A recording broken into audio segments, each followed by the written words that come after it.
Good morning, everyone. I am Grimsy Finds. If you're new to this channel, my name is Jesse. I'm a full-time eBay reseller, and also I collect video games. I've collected video games for the past 10 years or so, but the eBay business basically started last year. I wanted to go over some of the mistakes new eBay sellers, including myself, do. I'm gonna go over 5 of them. Hopefully you haven't done any of these, but if you have, don't worry about it because I also fell for it. I don't know. Alright, number 5, buying things without knowing anything about them, or buying things because you like them, buying without looking it up at the sale. I fell for this a lot, mainly with clothing. I'm relatively new to clothing selling. A lot of times I think the brand looks cool, or like let's say Quicksilver, because I used to wear that when I was a kid. Oh, Quicksilver must be pricey because I wore it when I was a kid. Wrong. You want to look it up, make sure what you're buying is going to be profitable. So I mean, if you go and buy some stuff without looking at it, you come home and you can't return it because you bought it at a yard sale, right? So it really sucks when you find out the stuff isn't worth anything. What I tend to do now is I look up at the sale, and if I'm not able to look at the sale, I just skip. Unless I have like a really good gut feeling that this might be valuable, and I have to make sure it's not because I just like it. Definitely try to look it up at the sale.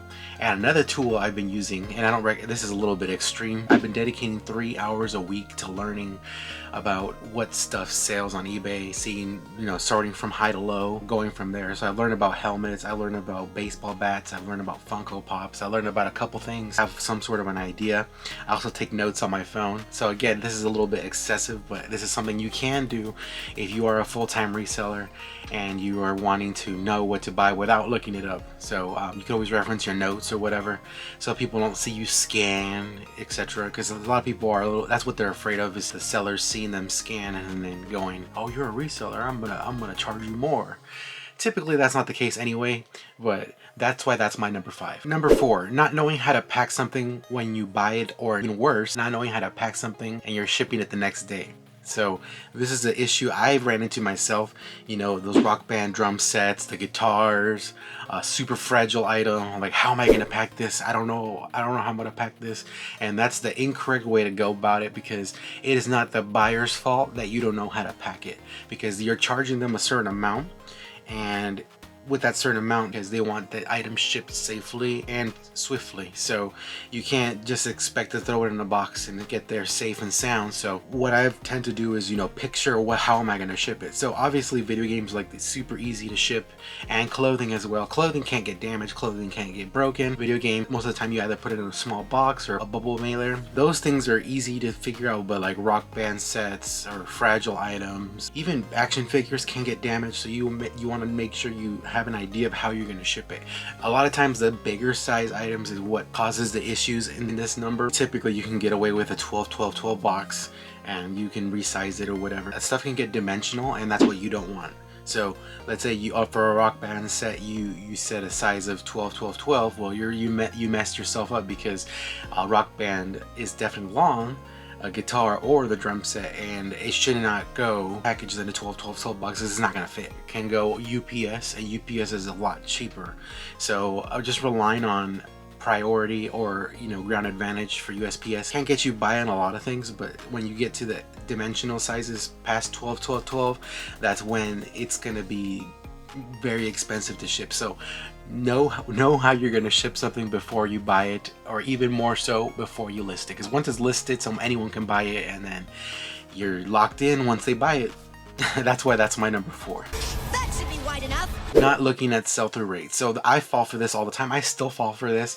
You look something on eBay and you're like, "Oh wow, that sells for $50," and you buy it because you saw the sold comp, right? Then you get home and you look up that there's 50 other listed, and you're like, "Oh wow, I don't know if I'm going to be able to sell mine." And you obviously probably have to undercut everyone else to sell yours. Even if you undercut, because the sell-through rate is low, you might not even be able to sell it even if you undercut. So sell-through rate is definitely important. Not so important if you're not in a rush to sell something. But let's say you paid $500 for this item and you wanted your money back ASAP. Definitely want to check if the sell-through rate is there, because if it's not, you're going to take a while to get your money back. And that's something that, again, this is something new that I do do still mess up on. Recently started looking more at sell-through rate because I don't really want a lot of stuff sitting on inventory, especially something big. If you have something big, it's going to take up real estate in your inventory, and it's just going to be annoying to store. So you definitely want to get rid of something that's huge and big, and that's something you should look at for sell-through rate. That's what I've been tend to looking at. I mean, if it's like a video game or a DVD, I mean, I don't mind so much, but once it gets bigger, that's when the sell-through rate is really more important. Or if you have a lot of money invested. So that's why you should be looking at sell-through rate. I gotta have more. Not doing enough research on an item.